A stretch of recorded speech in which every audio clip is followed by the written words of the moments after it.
पिछले हफ्ते तेलंगाना स्टेट वक्फ बोर्ड का जो बोर्ड की मीटिंग हुई थी, स्पेशल बोर्ड का मीटिंग वक्फ अमेंडमेंट बिल 2024 इसको लेकर हम स्पेशल बोर्ड का मीटिंग बुलाए थे पिछले हफ्ते। उस मीटिंग में हम लोग 3 रेजोल्यूशंस पास किए थे। उसमें एक रेजोल्यूशन सबसे पहले और हिंदुस्तान का वाहिद तेलंगाना वक्फ बोर्ड है। ये bill amendment bill parliament house में आने के बाद पहला बोर्ड है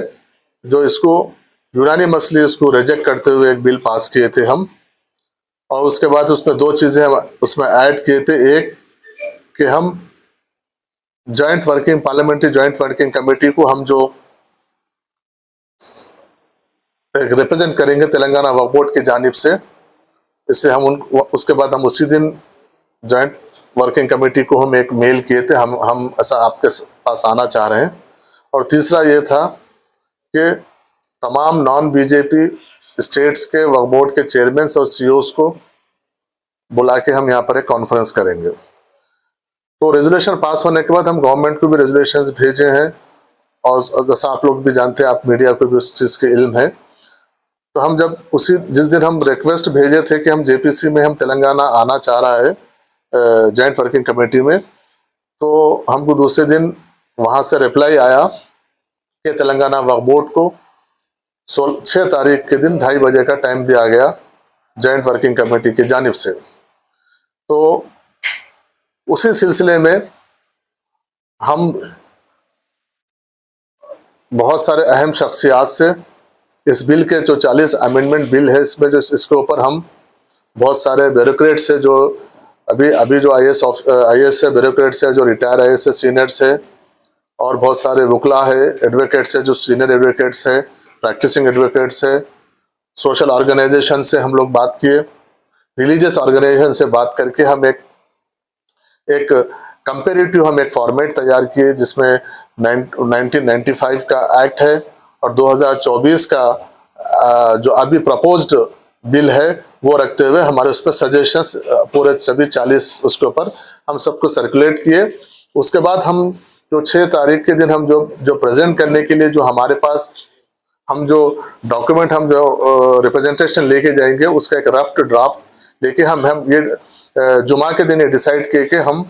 पीर के दिन एक इनफॉर्मल मीटिंग बोर्ड के मेंबर्स के साथ इनफॉर्मल मीटिंग हम रखेंगे, जिसके ऊपर हम डिस्कस करेंगे जो भी किसी के अगर कुछ सजेशंस है, इसमें कुछ कौन से सजेशंस है, कौन से हम इसमें रखना है, कौन सा निकालना है। उसके बाद फिर हम गवर्नमेंट से भी हम मशवरा किए, गवर्नमेंट से भी हम जाने की इजाज़त लिए, गवर्नमेंट भी इजाज़त दी। और उसके बाद फिर हम गवर्नमेंट का भी ये सजेशन था कि आप इनफॉर्मल मीटिंग आप मेंबर्स के साथ बैठिए। उसके बाद कुछ चेयरमैन जो हुकूमत में जो माइनॉरिटी वेलफेयर डिपार्टमेंट से रिलेटेड चेयरमैन हैं और दूसरे भी मुस्लिम चेयरमैन हैं, उन लोगों को भी बुलाइए, उनको भी सबको। और इसके लिए आज के मीटिंग में हम एक इनफॉर्मल मीटिंग सुबह में हम 10:30 बजे से हमारी 12 बजे तक हमारे बोर्ड के मेंबर्स की इनफॉर्मल मीटिंग थी, जिसमें बोर्ड के हमारे मेंबर ऑफ पार्लियामेंट जनाब असदुद्दीन अवैसी साहब थे उस बोर्ड के मीटिंग में, हमारे इनफॉर्मल मीटिंग में। और जनाब अकबर निजामुद्दीन साहब हमारे सीनियर मेंबर बोर्ड के थे, हमारे एमए के मुखीद साहब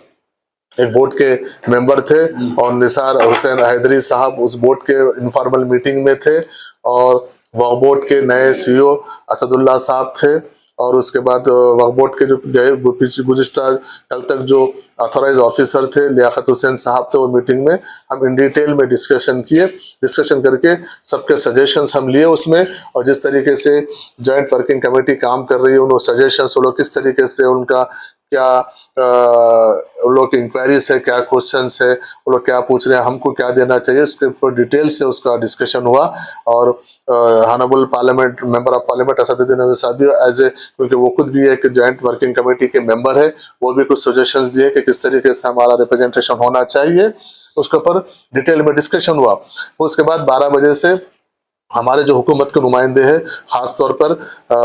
माइनॉरिटी गवर्नमेंट के माइनॉरिटी अफेयर्स के एडवाइज़र जनाब शब्बीर अली साहब आए थे। उनके साथ साथ माइनॉरिटी वेलफेयर के स्पेशल सेक्रेटरी जनाब तफसीर इकबाल साहब आए थे, और टेमरिस के वाइस चेयरमैन और प्रेसिडेंट जनाब फ़हीम कुरैशी साहब आए थे, और माइनॉरिटी फाइनेंस कॉरपोरेशन के चेयरमैन उबैदुल्लाह कोतवाल साहब आए थे। उर्दू अकेडमी के चेयरमैन जनाब ताहिर बिन हमदान साहब मौजूद थे। उनके साथ साथ फूड कॉरपोरेशन तेलंगाना गवर्नमेंट के फूड कॉरपोरेशन के चेयरमैन जनाब मोहम्मद फ़हीम साहब आए थे, और लाइब्रेरी स्टेट लाइब्रेरी के चेयरमैन जनाब प्रोफेसर रियाज साहब आए थे। इन लोग के सामने भी जो हमारे मेंबर्स का जो डिस्कशन हुआ, जो डॉक्यूमेंट्स थे, उनको भी हम सर्कुलेट करके उनके साथ भी हम इन डिटेल में डिस्कस किए, और उनके तजावीज़ों को भी जो वहाँ पर दे सकते थे लिए, क्योंकि हमको कल जॉइंट वर्किंग कमेटी में कल हम उनको सॉफ्ट कॉपी भेजना है। तो आज उनसे भी कुछ, अगर शाम तक आपके पास भी कुछ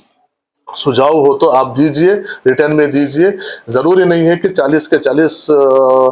अमेंडमेंट के ऊपर आपको जो समझ में आया सुझाव दीजिए। हम उनको सबको इनकॉर्पोरेट करके एक हम रिप्रेजेंटेशन अच्छा तेलंगाना के वक्फ बोर्ड की जानिब से हुकूमत जो जॉइंट पार्लियामेंट वर्किंग कमेटी है, उसको हम 6 तारीख के दिन प्रेजेंट करेंगे, क्योंकि 6 तारीख के लिए 7 मेंबर्स का हमको परमिशन मिला है। 7 मेंबर्स के लिए हम मैक्सिमम आप 5 से 7 मेंबर आ सकते हैं करके हम उनको रिक्वेस्ट किए कि मेंबर्स को आप थोड़ा सा बढ़ाइए, तो बोले कि नहीं, हम 5 से 7 मेंबर से ज़्यादा हम नहीं, तो इसलिए हम तेलंगाना की जानिब से इंशाल्लाह हम 7 मेंबर्स, बोर्ड के जानिब से 7 मेंबर्स वहाँ पर 6 तारीख के दिन 2:30 बजे हमारा टाइम है, उसमें जाके बोर्ड को बचाने के लिए जिस तरीके